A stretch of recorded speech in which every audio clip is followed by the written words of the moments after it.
नमस्कार मित्रों, यांचा अवांतर यूट्यूब चैनल पर आप सभी का स्वागत है। अगर आप हमारे इस चैनल पर नए हैं तो इस चैनल को सब्सक्राइब करें, लाइक करें, शेयर करें और बेल आइकन को दबाएं। आज हम आपके समक्ष उपस्थित हैं एक नए विषय को लेकर, जिसका शीर्षक है हिंदी का शौकिया रंगमंच। इसके लेखक हैं अमृतलाल नागर। यह एक निबंध है, तो आइए प्रारंभ करते हैं निबंध पाठ हिंदी का शौकिया रंगमंच। आमतौर से हमारे बुद्धिजीवी आलोचक मुंह उतारकर बड़ी लापरवाही भरी शान के साथ यह फरमाया करते हैं कि हिंदी में रंगमंच ही नहीं है। यह बात मेरे गले नीचे आज तक नहीं उतर सकी। रंगमंच के दो पहलू होते हैं, व्यावसायिक रंगमंच और शौकिया रंगमंच। हर भाषा के क्षेत्र में रंगमंच का यही इतिहास रहा है। हिंदी के पास भी दोनों प्रकार के रंगमंच रहे। बंगला के शौकिया रंगमंच का इतिहास हमसे निसंदेह 50-60 वर्ष पहले आरंभ हो जाता है और विधिवत शोध के साथ सुरक्षित किया गया है। यही बात मराठी, गुजराती आदि अन्य भाषाओं के रंगमंचीय इतिहास के साथ भी जुड़ी है।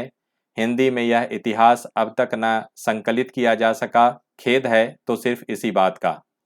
हिंदी का व्यावसायिक रंगमंच हिंदी भाषी क्षेत्र से बाहर के पारसी लोगों के हाथ में रहा और शौकिया रंगमंच इस विशाल क्षेत्र में हर जगह फल फूल कर भी उसका इतिहास हिंदी भाषी क्षेत्र की विशालता के कारण संपूर्ण रूप से कभी संकलित न हो सका। शौकिया रंगमंच किसी भी भाषा के क्षेत्र में व्यावसायिक रंगमंच से होड़ नहीं ले सका है। हिंदी में भी यही स्थिति रही। शौकिया रंगमंच पर हमारे देश के हर भाषा क्षेत्र से श्रेष्ठ अभिनेता उभरे। हिंदी के रंगमंच से भी कुछ उभरे, औरों की और कहते हैं और अब और सब जान जाते हैं, पर हिंदी वालों को खुद अपनी ही खबर नहीं। अपनी पारसी रंगमंच संबंधी वार्ता में इस घटना का उल्लेख कर चुका हूं, जिसके कारण हमारा शौकिया रंगमंच स्थापित हुआ। पैसे कमाओ रंगमंच पर श्रेष्ठ नाटकों और अभिनय कला की दुर्दशा देखकर ही भारतेंदु स्वयं रंगमंच पर अवतरित हुए। स्वाभाविक अभिनय हिंदी रंगमंच का अपना नारा हुआ। बलिया के हिंदी मेले में स्वरचित नाटक सत्य हरिश्चंद्र में सहज, स्वाभाविक और सुंदर अभिनय करके भारतेंदु ने न केवल हिंदी भाषियों का हृदय ही जीता, वरन अंग्रेजों तक को प्रभावित किया था। भारतेंदु के उत्साह दिलाने पर अनेक भले घर के युवक नाटकों में भाग लेने लगे। इसका परिणाम यह हुआ कि हिंदी की अन्य साहित्यिक हलचलों के साथ ही साथ शौकिया रंगमंच का आंदोलन भी जोर शोर से चल पड़ा। प्रयाग में एक हिंदी नाट्य समिति की स्थापना हुई, जिसके रंगमंच पर महामना पंडित मदन मोहन मालवीय भी अपने नवयौवन काल में शकुंतला के रूप में अवतरित हुए थे। नागपुर के पंडित प्रताप नारायण मिश्र भी रंगमंच पर अभिनय किया करते थे। वे स्त्री का पाठ करते थे, पर उन दिनों बाप के जीते जी मूछें मुड़ाना भी कारेदारत था। मिश्र जी ने स्वयं भी कली कौतुक रूपक रचा था। हिंदी साहित्य सम्मेलन के वार्षिक अधिवेशनों के अवसर पर नाटक खेलने की प्रथा उसके दूसरे अधिवेशन से चलाई गई। राधा कृष्ण दास रचित महाराणा प्रताप नाटक उक्त अवसर पर खेला गया था। पंडित माधव शुक्ल, राजर्षि पुरुषोत्तम दास टंडन, महादेव भट्ट आदि ने उसमें पाठ किया था। काशी में भी अग्रवाल बॉयज ड्रामेटिक क्लब की स्थापना हुई। उस संस्था ने भारतेंदु रचित अंधेर नगरी और नील देवी नाटक खेले। यह 20वीं शताब्दी के आरंभिक दिनों की बात है। सन 1906 ईस्वी के लगभग काशी में श्री नागरी नाट्य कला संगीत प्रवर्तक मंडली स्थापित हुई। संस्था का यह नाम कुछ लोगों को अटपटा लगा। इसी को लेकर संस्थापकों में फूट पड़ गई। काशी के नाट्य कला प्रेमी युवक दो दलों में बंट गए। श्री नागरी नाट्य कला संगीत प्रवर्तक मंडली टूट गई और उसकी जगह भारतेंदु नाटक मंडली तथा नागरी नाटक मंडली नामक दो संस्थाओं की स्थापना हुई। भारतेंदु नाटक मंडली ने भारतेंदु लिखित सत्य हरिश्चंद्र नाटक जैसे तैसे खेला और फिर बताशे की तरह बैठ गई। भारतेंदु नाटक मंडली ने बाद में पुनः संगठित होकर कई नाटक खेले। सन 1932 की जागरण पत्रिका में प्रकाशित बालकृष्ण दास के लेख से तथा काशी के लोगों से पूछताछ करने पर जहां तक मुझे मालूम हुआ है कि उक्त मंडली ने पहले पहल बाबू राधा कृष्ण दास लिखित महाराणा प्रताप खेला था। नाटक के रिहर्सल 2 वर्षों तक होते रहे। महाराणा प्रताप सिंह का पाठ पंडित गोविंद शास्त्री दुगवेकर ने किया था और वीर सिंह का पाठ डॉक्टर वीरेंद्र नाथ उर्फ बीरे बाबू ने। यहाँ यह बात ध्यान देने योग्य है कि हिंदी रंगमंच के प्रारंभिक अभिनेताओं में गुजराती, महाराष्ट्रीय और बंगाली युवक भी सहर्षोत्साह भाग लिया करते थे। इस मंडली ने मराठी से अनुदित संगीत सौभद्र नाटक भी खेला। इस नाटक में दुगवेकर जी ने अर्जुन का पाठ किया था। श्री अनंतराव गोडबोले ने श्री कृष्ण और पंडित विद्यानाथ शुक्ल ने बलराम का अभिनय किया था। यह नाटक भी पूरे 1 वर्ष की तैयारी के बाद दिखलाया गया था। ये दोनों ही नाटक काशी के जनता ने खूब पसंद किए। पुराने लोग आज भी उनकी सराहना करते हैं। आरंभ में 4-6 वर्षों तक मंडली खूब चली, फिर पैसों के अभाव में टूट गई। आगे चलकर बीरे बाबू तथा मनोहर दास के प्रयत्न से आदर्श भारतेंदु नाटक मंडली की स्थापना हुई। इस संस्था ने राधा कृष्ण दास रचित महाराणा प्रताप और माधव शुक्ल रचित महाभारत नाटक खेले। इससे प्रोत्साहित होकर पुरानी भारतेंदु मंडली वालों ने भी गोविंद शास्त्री दुगवेकर रचित हिंदी नाटक हर हर महादेव खेला था। इसके बाद काशी का शौकिया रंगमंच फिर कुछ वर्षों के लिए सो गया। हमारे शौकिया रंगमंच के साथ धन की कमी आरंभ ही से दुर्भाग्य बनकर जुड़ी रही। लोग बाग अक्सर कहते हैं कि नाटकों की कमी के कारण हिंदी रंगमंच या कहें कि शौकिया रंगमंच फल फूल न पाया। मैं इस बात को पूरी तौर पर स्वीकार नहीं कर पाता। हिंदी में मौलिक या अनुदित नाटक तो आरंभ ही से बढ़ चले थे, पर वे जमकर खेले न जा सके। नाटकों के बढ़ते हुए शौक का अंदाज केवल इसी से लगाया जा सकता है कि आरंभ में नाट्य शास्त्र संबंधी पुस्तकों की रचना तेजी के साथ हुई थी। नाट्य कला संबंधी पहली पुस्तक भारतेंदुकृत नाटक सन 1883 में प्रकाशित हुई। जब हमारे यहाँ नाटक खेलने का शौक जागा तो उसका शास्त्र समझने की जरूरत भी पड़ी। 20वीं शताब्दी के आरंभ में हिंदी के शौकिया रंगमंच ने जब फिर अपना दम ताजा किया तो पुस्तकें लिखी जाने लगीं। सन 1903 ईस्वी में बंबई से बलदेव प्रसाद मिश्र का नाट्य प्रबंधन प्रकाशित हुआ। सन 1904 में काशी से किशोरीलाल गोस्वामी रचित नाट्य संभव ग्रंथ प्रकाशित हुआ। इसके बाद सन 1911 में प्रयाग से आचार्य महावीर प्रसाद द्विवेदी लिखित नाट्य शास्त्र प्रकाशित हुआ। इसके बाद पत्र पत्रिकाओं में नाट्य कला संबंधी फुटकर लेख तो कई प्रकाशित हुए, पर किसी पुस्तक का प्रणयन शायद नहीं हुआ। सन 1911 के बाद सन 1931-32 के लगभग श्याम सुंदर दास का लिखा रूपक रहस्य प्रकाशित हुआ।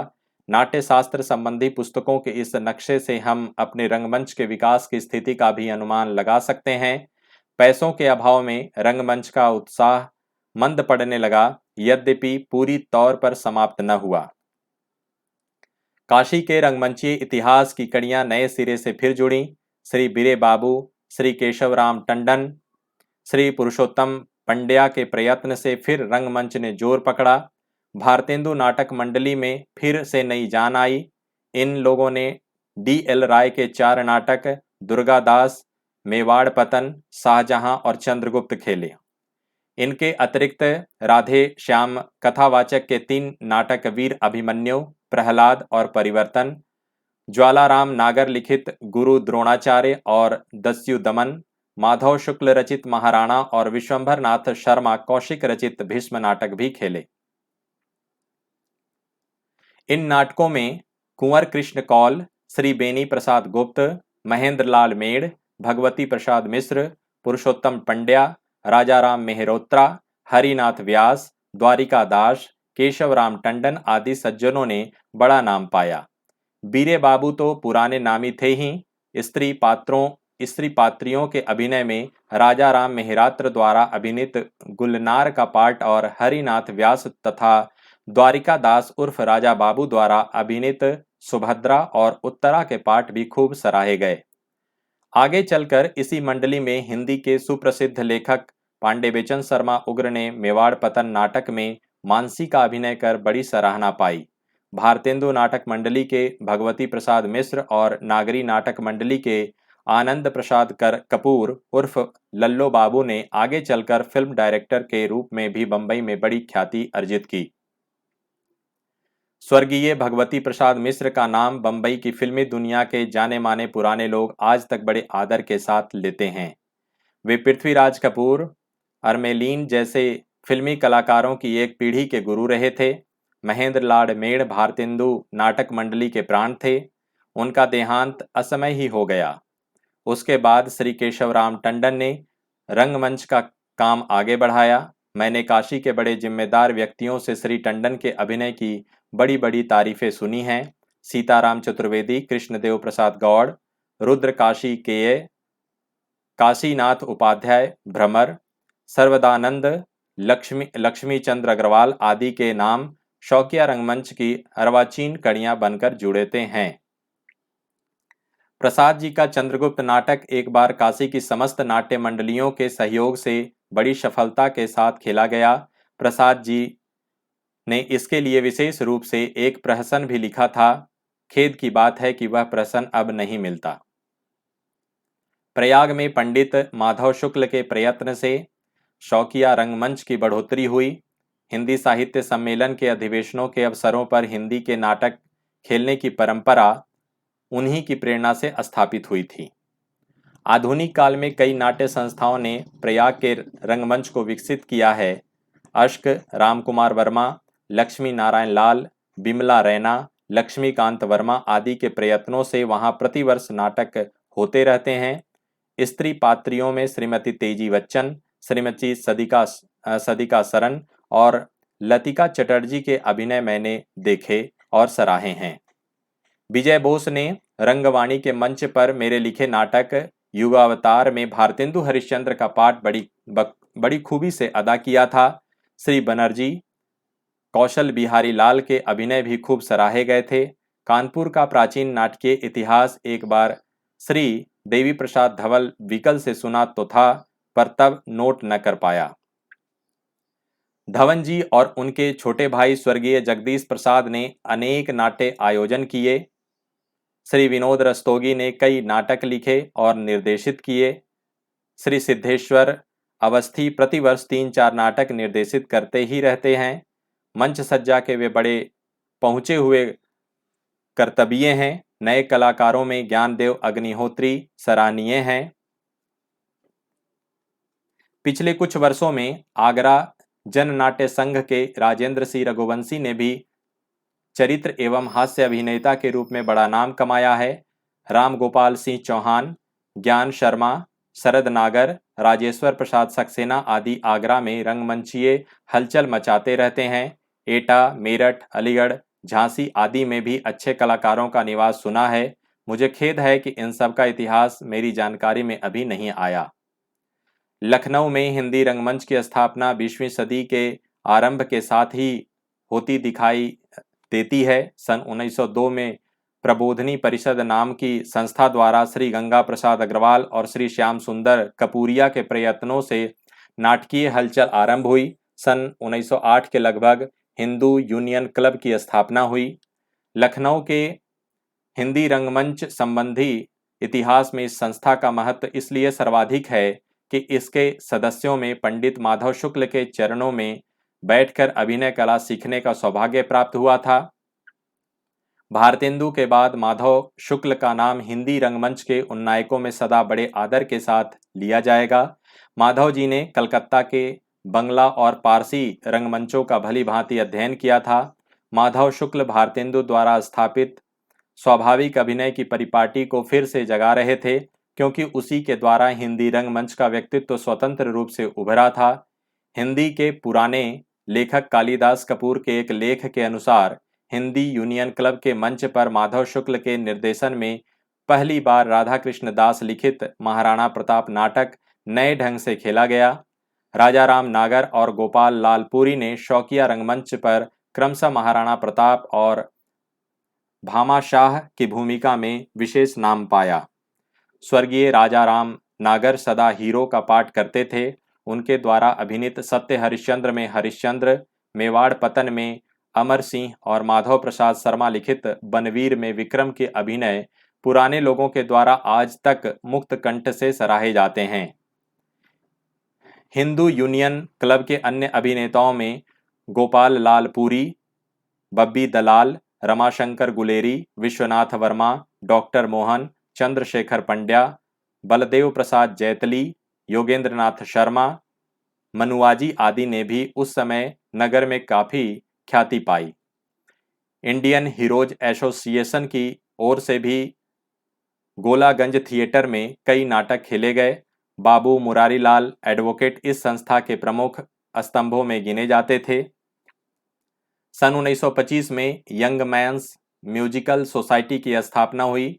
राय साहब रामप्रसाद वर्मा, चौधरी सच्चिदानंद वर्मा, स्वर्गीय जोगेश्वर प्रसाद सक्सेना और उमेश प्रसाद सक्सेना इस संस्था के प्राण थे। बब्बन साहब संगीत निर्देशक थे। इन लोगों ने भी कई नाटक खेले जिनमें यहूदी की लड़की, बिल्वमंगल और चंद्रगुप्त प्रसिद्ध हुए।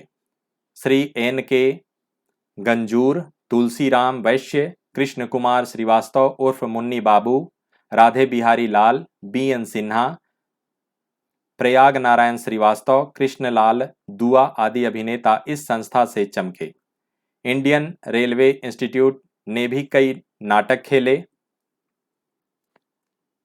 इस संस्था ने 3 कलाकार भारतीय फिल्म व्यवसाय को भी दिए। सुप्रसिद्ध संगीत निर्देशक नौशाद अली, चरित्र अभिनेता नजीर हुसैन और डायरेक्टर राखन।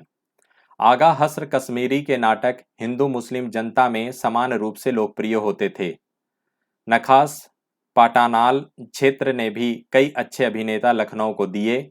उनमें कैसर मिर्जा, प्यारे नवाब, हसन अब्बास, तारा आदि कुछ नाम मुझे अब तक मिले हैं। इन लोगों ने केवल आगा हस्र के लिखे नाटक ही खेले। हसरे, महशर, मोहब्बत का फूल, बिल्वमंगल आदि। कैसर मिर्जा ने आगा साहब के चरणों में बैठकर सीखा भी। आगा साहब कहते थे, हमारा असली रोटी देने वाला 10-5 रुपयों की सीट वाला नहीं बल्कि अठन्नी वाला है, उसे हमारी आवाज भी साफ सुनाई पड़े। सन 1953 से लखनऊ रंगमंच संस्था द्वारा नई हलचल आरंभ हुई। इस संस्था द्वारा मैंने 3 नाटक मंचित कराए। स्वलिखित एकांकी परित्याग, परिक्रामी सेटिंग पर विष्णु प्रभाकर कृत गोदान का नाट्य रूपांतरण और भगवती चरण वर्मा द्वारा स्थापित भारती नामक संस्था के उद्घाटनोत्सव पर उन्हीं का लिखा नाटक रुपया तुम्हें खा गया खेला। सर्वदानंद द्वारा स्थापित संस्था नटराज का पहला नाटक चेत सिंह भी मेरे निर्देशन में खेला गया। इन चारों नाटकों में राधे बिहारी लाल, कृष्णलाल दुआ, पी.एन. श्रीवास्तव और संत राम की सुंदर अभिनय कला ने जनता को प्रभावित किया। राधे बिहारी पुराने मंच के मंजे हुए यथार्थवादी शैली के उत्तम चरित्र अभिनेता हैं। कृष्णलाल दुआ में हास्य अभिनय करने की प्राकृतिक स्फूर्ति है। नारी कलाकारों में श्रीमती कृष्णा मिश्र और प्रमोद बाला अच्छा काम करती हैं। सोना चटर्जी, कमला पंजानी, मीरा, सरगा कमर जहां भी विकासमान अभिनेत्रियां हैं। इस समय नगर में अनेक नाट्य संस्थाएं कार्य कर रही हैं। महावीर अग्रवाल की नाट्य मंडली, Rashtriya Natya Parishad, Madan Mohan young men's association, Sanskritik Sangh आदि के खेल होते रहते हैं। संतराम, जी.के. गंजूर, राजेंद्र श्रीवास्तव, के सिंह, कुमुद नागर, कृष्णलाल दुआ आदि यत्र तत्र नाटक खेलते खिलाते ही रहते हैं। बम्बई में श्री बलराज साहनी की संस्था जुहू आर्ट थिएटर, कलकत्ता की अनामिका तथा दिल्ली की कुछ नाट्य संस्थाएं भी इस समय अच्छा काम कर रही हैं। सच तो यह है कि हिंदी के शौकिया रंगमंच का एक इतिहास विधिवत तैयार किया जाना चाहिए। बिहार, मध्य प्रदेश, उत्तर प्रदेश, राजस्थान, दिल्ली और कलकत्ता ही नहीं, सुदूर पंजाब और जम्मू तक हमारे रंगमंच का इतिहास बिखरा पड़ा है। समय रहते इसे संग्रह कर लेना चाहिए। पुरानी पीढ़ी तेजी से छीजती जा रही है, उसके साथ ही हमारा यह अलिखित इतिहास भी सदा के लिए नष्ट हो जाएगा। आने वाली पीढ़ियां हमारी लापरवाही को क्षमा न कर पाएंगी। तो ये था निबंध। अगले वीडियो में हम फिर आपके समक्ष उपस्थित होंगे। तब तक के लिए इजाज़त दीजिए। नमस्कार। जय हिंद। वंदे मातरम।